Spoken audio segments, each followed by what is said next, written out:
Chapter 4. The Book. Elias had worn a groove into the tiles. 6 steps forward, 6 back, turn, repeat. The slip crumpled and straightened in his fist, until the edges cut his palm. Each pass carried him beneath the humming strip lights, their glow sickly and pale against patchwork metal. Somewhere a fan wheezed, coughing every third rotation like an old man searching for breath. Every sound sharpened his pulse. The guards tracked him without moving their heads, eyes flicking each time he turned. Their armor wasn't polished, only functional, edges abraded, straps tired. One yawned behind a half-raised visor. The other shifted his grip on the baton, not out of boredom, but unease. "How long do you expect me to stand here?" Elias said. "You said it would arrive. You said today." Silence pressed back, heavier than the recycled air. He shoved the slip toward them, hand shaking. "While you stall, while you bury this in some drawer, my family." The older guard lifted his baton just enough for the charge to hiss. "Sit," he said, voice worn down to its edge, "or you'll wait in restraints." The younger one looked past Elias, at anything else. "Best not push it, sir. Just wait." Elias dropped onto the bench, leg bouncing, the slip creasing under his thumb. Above the atrium, a wall of screens braided 20 channels into one river, trade figures, shuttle queues, a council mouthpiece promising stability in a tone that suggested nothing could ever change again. The feed stuttered. The anchor's voice rose half a step. Red banners flashed across the bottom of the screen. Breaking report. Spear 9 alert. Possible hostile lock detected. The camera cut to orbital telemetry. A red lattice unspooled over the curve of the world. Lines netting oceans and continents, tightening sector by sector until the geometry burned bright over 3A. Elias stood without feeling his feet. His mouth had already formed the word before his mind had. Home. He crossed the distance to the guards in 3 steps. "I need it now." His throat was dry. The words scraped coming out. "Do you hear me? I need it now."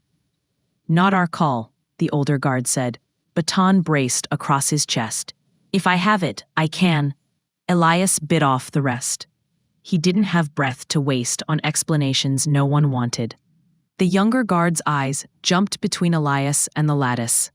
"Sir, please, wait on the bench." A lean figure shouldered through the end of the hall, dodging a food cart, courier satchel tight against his ribs. Pale, late. He saw Elias and flinched like a dog that already knows the heel. He stopped just outside baton range. "Where is it?" Elias asked. The courier opened his mouth, closed it, opened it again. He fumbled the satchel's clasp. Inside, only a data pad and the sterile smell of cold paper. It was never cleared," he said. "I'm sorry. The council revoked it." Elias's hands were already moving. Collar, fist. The satchel swung and thumped the courier's hip. The receipt printer chirped a blank strip that fluttered down like a joke. "You're lying," Elias said, voice cracking off the beams, too large for the space. "You're lying because someone told you to. We had a..." Boots hammered from both sides of the hall. The older guard came in at an angle, baton raised. The younger set his feet and lifted his off the chain. "Hands," the older said. "Now." He stepped in closer, jaw tight beneath the visor. "I've had enough of this. If you can't keep calm." "We'll make you calm." Elias let go. The courier staggered backward, clutching the satchel to his chest, as if paper could shield him from anything that mattered. It didn't matter. The room had already chosen its shape. The older guard turned Elias to the wall with a practiced push. Firm, not cruel, as inevitable as gravity. Cold panel under his palms. A faint smear of citrus cleanser in the air. The baton's field hummed a blue whisper beside his ribs. "Listen to me. This is important," Elias said, forcing the words around the weight in his chest. "You see that?" He jerked his chin at the screens. "That's my home. It's targeted. You know what that means. With the codex, I could have done something. Above our level, the older guard said. Everything's above your level until it lands on your head. The screens flared. Spear 9 online, earned across the arc of the world. The lattice that had pulsed uncertain now held steady, fixed geometry over Sector 3A. Someone in the hall said no in a small voice. Machinery somewhere changed pitch. A generator ticked in with a hollow cough. A child cried, fast and staccato, until a parent's hand muffled the sound. The intercom clicked, relays clearing their throats. The council spoke in a voice glazed to perfection. Remain calm. No strike is imminent. Return to your stations. The lie fell like a sheet of ice over a fire. People breathed again because they were told to. A few laughed, brittle as cracked glass. Others didn't move at all, as if stillness could make them invisible to the sky. Hands behind, the older guard said. We're moving. The cuffs were cool and efficient. The teeth bit down. The younger guard murmured, sorry, the way you do when you bump someone on a crowded tram. They pulled him from the wall and set him moving. The courier hovered, useless, then shrank away as they passed, satchel bumping his thigh. The screens washed the atrium in red. As a little procession crossed the hall, the room found its voice and aimed it, not at Elias, but at the armored backs. What are you doing? Someone snapped, loud with borrowed courage. He shouted at a scream, another said. Since when is that a crime? Always the same, an old man muttered, spitting on the floor. Drag folk off because you can. A woman dragged her child closer, glaring. Leave him, he didn't hurt anyone. The guards tightened their formation, heads low. As if the stairs were another weapon they had to shoulder through. The younger one's jaw worked. The older kept his eyes on the doors, like they were a finish line. Elias glanced up. On a maintenance ledge, a worker had frozen, mid-task, glove hanging from his fingers. A vendor shut his cart with shaking hands. Half the hall pretended not to watch and failed. Keep moving, the older guard said. At the threshold, the doors yawned open on a corridor that smelled of disinfectant and paper. Elias lifted his head, one last time. The world hung there, indifferent and precise. The red geometry obedient where the machine had told it to burn. Locked over the grid where his wife and daughter lived. Behind him, anger frayed into hush. Ahead, processing waited. Polite, efficient, indifferent. He stepped through. Cowards, Elias managed. Chapter 5. Silence breaks. The glass rattled in its frame. Not from trains or wind, but from something that lived far above the sky. Something aimed at Earth itself. In Sector 3A, one of the crowded residential blocks beneath the orbital grid of Spear 9, Elias's wife stood in the narrow kitchen, one hand pressed to the sill, the other holding her daughter close. Outside, the towers leaned into the glow. Neighbors filled their windows, faces pale, all staring up at the red geometry painted across the clouds. Her daughter's breath fogged the pain. Mama, what is it? She forced a smile that didn't reach her eyes. A drill, that's all, the system testing itself. But the broadcast on the wall betrayed her. The anchor's voice shook, words stumbling over one another as banners scrolled wild across the bottom. Breaking report, Spear 9 lock confirmed, source unverified.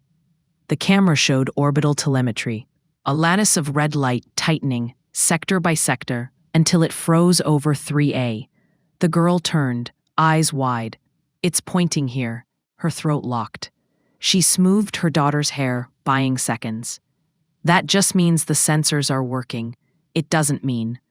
A low hum deepened through the building, vibrating the dishes in their cupboard. Lights dimmed, then flared too bright.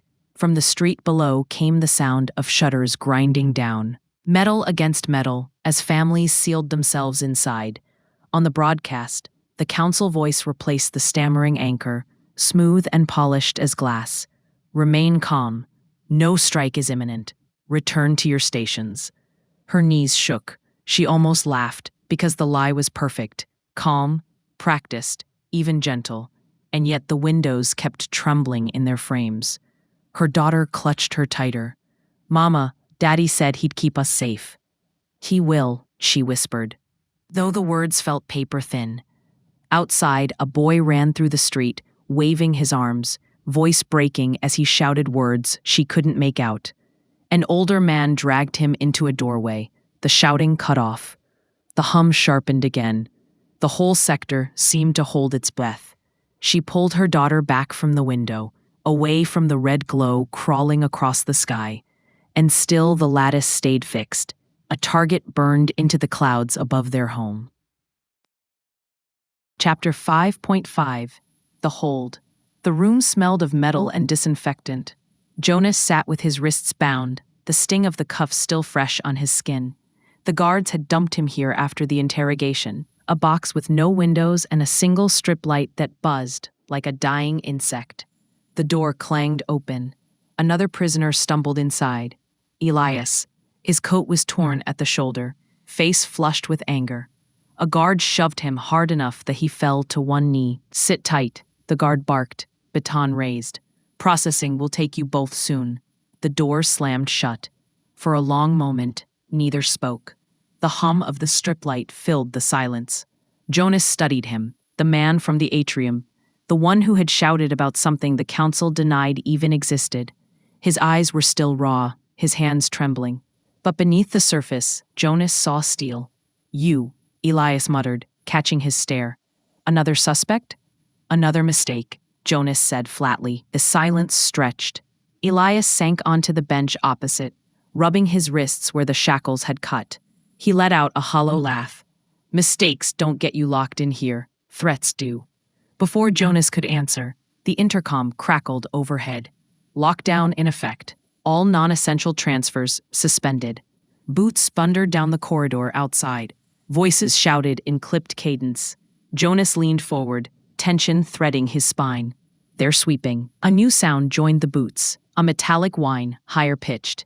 Elias stiffened. Drone. Jonas rose as the door latch clicked. Not fully opening, just testing, mechanical. A narrow red beam lanced through the seam, crawling across the floor. Elias's breath caught. Scan. The beam slid toward Jonas's feet. He moved before thinking, stamping down on the cuffs until the thin latch cracked. Pain flared through his wrists as the lock gave. He ripped the chain free and metal clattered on the deck. The drone's alarm began to climb, a raw electronic keening, but the corridor lights hiccuped, one long, stuttering blink, then dipped. A soft, distant thunk told him the station's actuators were catching up. The grid was lagging.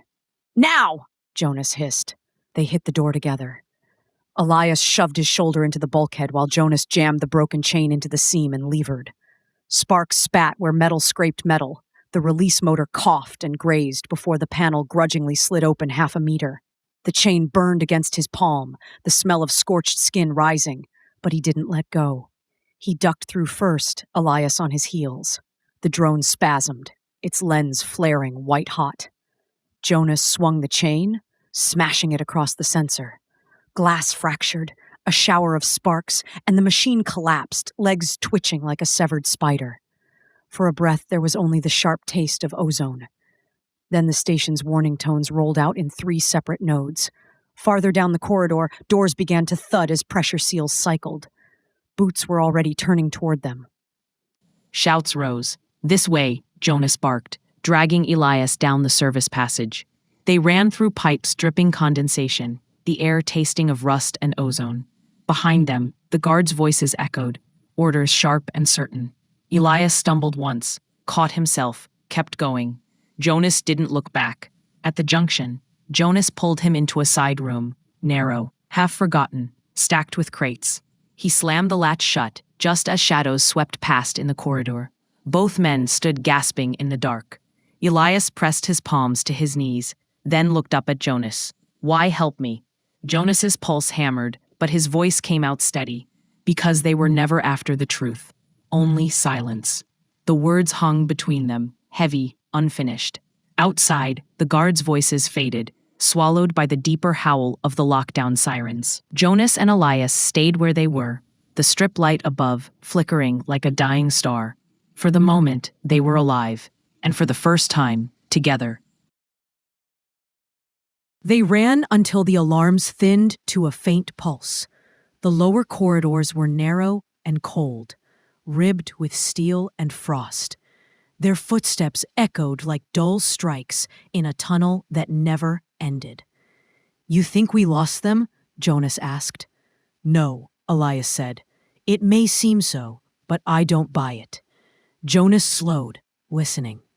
The air was too still. No drones, no voices.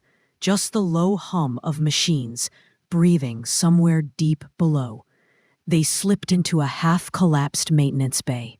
Dust hung in the cone of a cracked light. Jonas leaned against a crate, rubbing the raw band on his wrist. "You always this calm after almost dying?" "I worked in logistics," Elias said. "Panic never shipped well." Jonas gave a dry snort. "You don't talk like a clerk. And you don't move like a civilian." "Didn't start as one." "What then?" "Training corps. Security detail." "Under who?" "Does it matter?" Elias turned to check the doorway's power conduit. A weak spark jumped and died, and that was when he noticed the stitching on Jonas's torn collar, a spiral quill inside a broken circle, half burned but still visible. "That's the Order of Archivists insignia. Inner division." "And?" "Didn't expect a prisoner to be an archivist. Only an apprentice." Elias stared at him for a moment, then shook his head. "Archivists. It's because of them I got arrested." Jonas frowned. "What do you mean?" "I was supposed to receive a book, a coded volume. It was promised to me by one of your master archivists." He gave a bitter laugh. "He never showed. Archivists don't make promises lightly." "Who told you that?" "Master Terran. He said he'd deliver it himself." Jonas froze. His voice dropped. "Terran was my mentor. He was killed yesterday, trying to retrieve a codex." For a moment, nothing moved. Dust swirled in the thin light, slow as breath.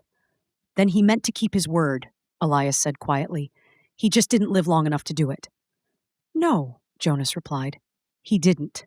They stood in silence, two men realizing they were pieces of the same broken story.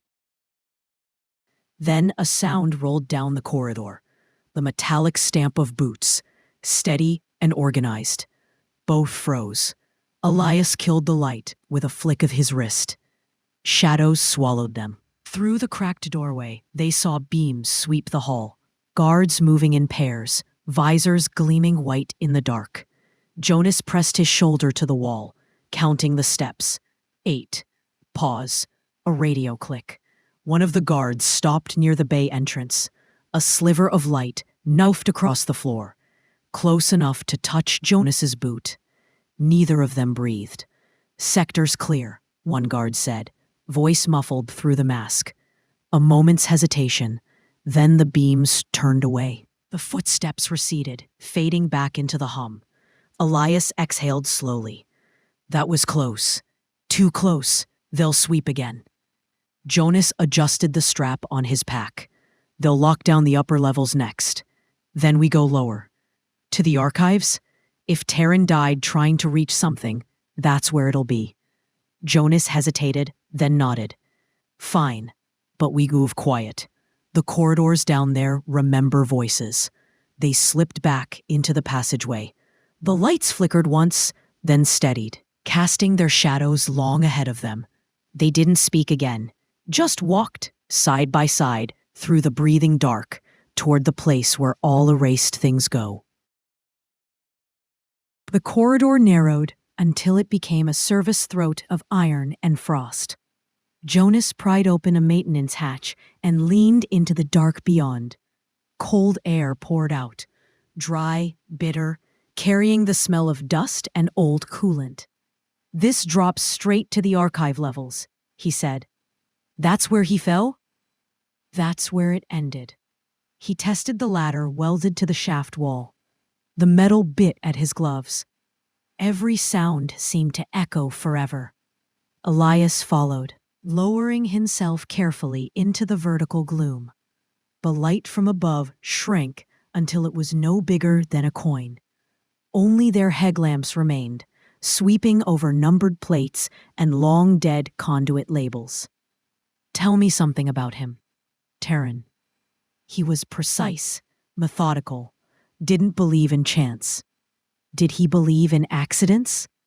"No." They climbed for minutes in silence, boots ringing against metal. Somewhere deep below, a relay clicked once, faint, mechanical, as if the station itself marked their progress. The shaft opened into a vast hall carved from bedrock. Their lights touched row after row of shelving and access scaffolds reaching 3 stories high. The east stacks, silent, rimed with frost, the air thick with the smell of scorched insulation and rust. Jonas stepped out first, his breath fogged before him.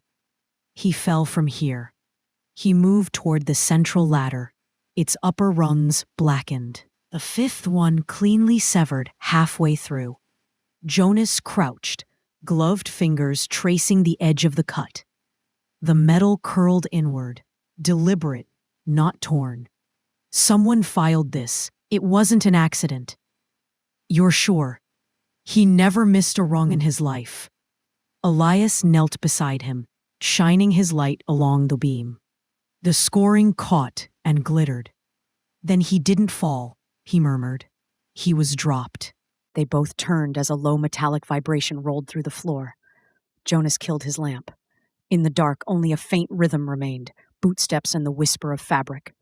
2 figures crossed the far end of the hall, helmet lamps slicing the dark. Guard patrol. Jonas gestured low. Down. They pressed against the base of the shelving, breathing shallow. The guard's light swept past the broken ladder, paused, then moved on. Radio static crackled, voices indistinct. A few seconds later, the sound faded into the distance. Elias exhaled softly. "Still think they're not looking for us?" "They're not looking," Jonas said. "They're checking what he left behind." He shone his light once more on the ladder's break. A tiny fragment of metal had lodged in the groove, the edge blackened but still sharp. He pocketed it. "We'll need proof," he said. "This is a start. And the rest?" "Below." Taryn was heading to the vaults. He wouldn't have risked this fall for anything less. They gathered their gear and moved toward the lower access door. Their light swept across the frost-white floor, catching on the warning stencil painted there decades ago. E13. Authorized personnel only. Jonas hesitated at the threshold. "You sure about this?" "Not a little." Together they stepped through. The door closed behind them with a soft hydraulic sigh, leaving the hall silent again, save for the faint, rhythmic creak of the severed ladder settling in the cold. The hunt and the hall. The hiss of the vault door had hardly died when a light flared at the far end of the stacks, too bright for a hand lamp, too steady for a head torch. Voices followed, clipped, practiced. Then the metallic chatter of radio clicks and the scrape of armored boots on frost. Elias flattened against a crate as the first beams swept the aisle. He could feel the heat of it on his cheek, like a blade turned flat. From the haze at the far end emerged Captain Varon, broad-shouldered in black composite armor, a scorched rank stripe marking his pauldron. His long rifle hung low, scanner scope glowing pale blue. Behind him moved Lieutenant Kesh, leaner, his shoulder lamp flickering with each step, hands tight around a compact SMG and shock baton. "Seal check on E13, Varon ordered, voice calm and metallic under the visor. "Sweep the stacks." "Copy, sir," Kesh answered. "Eyes down. Duh." No surprises. Their lamps sliced through the dark, white cones trembling against ribs of shelving. Jonas's pulse drummed against his ribs. The air stank of coolant and dust, hot and bitter. A boot scuffed the floor 2 shelves over. A beam skittered across the severed rung they'd photographed earlier. Jonas clenched the small shard of metal he'd taken from the ladder cut. It bit into his palm like a promise. Kesh crouched near the damage, tracing it with his light. "Maintenance log here. Sealing now," he muttered into his mic. "Change the cause. Mark it structural. Orders from council." Varon didn't look up. "Copy. Don't linger." Jonas's jaw locked. He started edging toward the catwalk leading higher. Elias caught his sleeve. "No," he breathed. "Not while they're here." Too late. Kesh's lamp swung back and froze on them. "There!" the lieutenant shouted. The aisle erupted with light. For a heartbeat, the world narrowed to a throat of white glare and the taste of dust. Then Varen's rifle cracked. No warning, just impact. A shelving strut exploded, cards fluttering like startled birds. "Run!" Elias hissed. They bolted. Boots hammered metal, shelves shuddered. The first volley chewed through the row behind them. The second tore sparks from the catwalk above. Tracer fire carved brief suns through the cold. Jonas led, headlamps strobing frantic arcs. Elias followed close, breath tearing from his throat. The stacks twisted and uncoiled. Iron scaffolds, frozen catwalks, ladders dropping into black, torn-out panels gaping like wounds. A tracer screamed past Jonas's shoulder, shaving frost from the rail. He slipped, one boot skidding out. For a second, he hung in air. Elias caught his belt and hauled him up, both staggering. "This way!" Jonas gasped, pointing toward a narrow throat marked B9. A maintenance conduit barely wide enough for one man. They dove in. The passage swallowed sound, but not the concussion. Rounds slammed into the plating behind them, tinny and deafening. The air trembled with heat. Halfway through, a dead end loomed where the map had promised stairs. Jonas slammed his palms along the bolts until he found a manual hatch. It resisted like locked teeth. He drove the heel of his hand into the latch. The seal cracked. They tumbled into a service corridor narrower than their shoulders. The light from above a fading fever. Adrenaline howled in their veins. Elias's breath rasped but steadied. He checked the shard again, making sure it was still with him. Behind them came Boots, closer now, confident. A stun round hit a bulkhead and screamed. Varen's voice rolled through the metal. "Cut them off! Box them at the junction! Kesh, copy, Captain! Moving left!" The route to the upper lift was blocked by a collapsed scaffold, dropped deliberately in the sweep. Jonas didn't think. Plan. Move. He counted the rhythm of pursuit, timed the shouts. Another burst shattered the corridor where they'd been seconds before. Dust rained down like ash. They slipped into a maintenance closet stacked with dead comms gear. The smell of oil and ozone filled the cramped dark. Through the narrow vent slot, Jonas watched Varen's silhouette glide past, armor breathing quietly with its cooling fans, while Kesh followed, lamp jittering. "Sector clear?" Kesh's voice trembled faintly. "They doubled back?" Varen's reply came flat. "No, they're moving toward the lifts. Let them. We'll cut power." Their footsteps faded. Elias exhaled a quiet, humorless laugh. "They'll sweep again," he whispered, "and next time they won't stroll." Jonas turned the shard between his fingers. "We go now. We don't wait." They eased the door open and slipped out, moving low, hugging walls, their shadows stitched to the floor. Footprints pressed through old dust, a trail that could damn them or save them later. The corridor angled toward an emergency ladder. Jonas climbed 2 rungs at a time. On the landing above, a catwalk crossed a sealed inspection bay, an angle the patrol hadn't checked. He motioned, heart hammering, and Elias followed. They burst through the next hatch into a public service level, brighter, humming with conveyors and the pulse of power. For a moment, the normal noise felt obscene. Voices, tools, a distant bell. Ordinary life, blind to the hunt below. They stumbled into a shadowed alcove and collapsed against the bulkhead, lungs burning. Elias pressed a hand to his side and hissed. A bruise would bloom there later. "Can you walk?" Jonas asked. Elias managed a grin. "If I can't, you carry me." They stayed there, breathing hard while the world above reset itself, bulkheads sealing, radios murmuring, as order stitched the station back together. Transition. The lift hummed upward through the spine of the station. Somewhere far below, alarms still echoed faintly, a memory of pursuit swallowed by distance. Here, the air grew cleaner, drier. Music bled faintly through the vents, the polite kind they played on the upper decks to remind people they were safe. Deck 3, Record Hall. The doors opened with a hiss of overpressure and a wash of bright light. Deck 3 was sterile, white panels, polished floors, the faint sting of disinfectant. The hum of recyclers filled the air like a heartbeat. Compared to the vaults below, it felt almost holy, and just as cold. They stepped out, trying to blend with the clerks moving between terminals. Uniforms gray with blue trim, each sleeve bore the sigil of the Administrative Bureau of Records, the place where information was cataloged, corrected, or quietly erased. Elias's limp was visible now. He disguised it as fatigue. "Keep your head down," he murmured. "If we look like we belong, we do." A checkpoint guard scanned their badges without interest. No alarm, no question, just the rhythm of bureaucracy humming along. Past the barrier, rows of hollow terminals glowed beneath glass partitions. Clerks murmured corrections into headsets. The air was too clean. Even the dust seemed disciplined. The record hall was a cathedral of order. Immense, silent, indifferent. They stopped beside a pillar-shadowed station. Elias keyed the mic. "Clerk identifier R37, he said, voice steady. "Requesting contact with Supervisor Laren. It's urgent." A pause, then a filtered voice crackled back. "Laren is in session. Identify reason." Elias leaned closer. "Recovered evidence from a restricted sector. Internal cause codes may be falsified. Static." Then, "Hold position." They waited. Jonas watched a transport drone glide across the ceiling, its shadow drifting like a moving cloud. Interlude 2: The Waiting Man. The chamber was built for silence. No screens, no banners, no unnecessary light. Only a table, a chair, and the tick of the chronometer on the far wall, each second sharp enough to cut.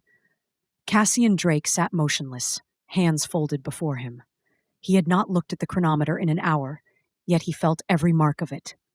Promises had weight, and weight carried its own sound. The codex was late. It was supposed to have arrived by now, carried from the archive by hands too nervous to fail. The arrangement had been made, precise and binding. Not hope, not chance. Agreement. And yet, nothing. The chamber door hissed. A guard entered, helmet tucked under one arm, boots clicking across the stone. He saluted once, crisp. No sign of the courier, sir. The archive reports disturbance in the atrium. Civil panic. Guards deployed. The extraction was not secured. Drake's eyes narrowed a fraction. The guard flushed, correcting himself fast. I mean, the package was not secured. Drake let the silence stand long enough for sweat to bead on the man's temple. Finally, he said, "And the others?" "Operations are underway," the guard answered quickly. "Some overt, others less so. Relays degraded on schedule. Sweep teams dispatched. Cleanup proceeding." The words were careful, too careful. Drake leaned back in his chair. Shadows cut lines across his face, deepening the hollows of his eyes. "They all speak of schedules," he said softly, "but not of results." The guard shifted. "There will be results, sir." Something in Drake's composure flickered. His hand struck the edge of the table with a sharp crack, the sound shocking in the stillness. The guard flinched. Just as quickly, Drake smoothed his coat sleeve, as though the outburst had never existed. He rose. He was not a man who rushed, but when he moved, the air in the room seemed to move with him. He crossed to the narrow window slit and looked out. Beyond the glass stretched a city under curfew. Lights dimmed, streets empty, towers black against the sky. Rain streaked the glass in silver threads. "Results," he repeated, calm again. "They promised me the codex. Not whispers, not delay." The guard swallowed. "Shall I?" "You will do nothing," Drake said. He turned from the window, coat settling against his frame like armor. "Others are already moving.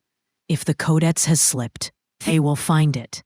If it cannot be found, it will be erased." The guard saluted again, relief too visible in the gesture, and backed toward the door. "Wait," Drake said. The man froze. Drake studied him a moment longer, then spoke almost idly.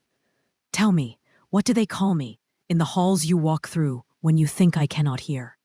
The guard's throat woke.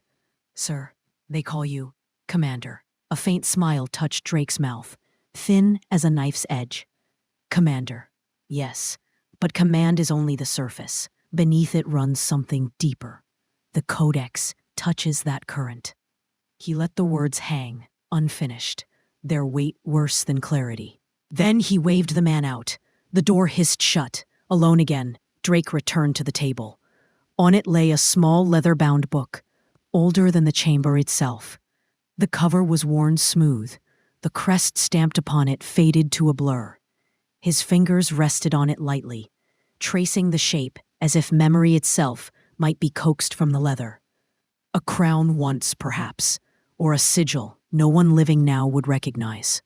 He did not open it. Not yet. "The codex was promised," he said into the quiet. His voice was almost gentle. "And promises to me are not debts. They are destiny." He closed the book with a snap and let the sound echo off the stone. Outside, the rain thickened. Inside, the chronometer ticked on, each second louder than the last.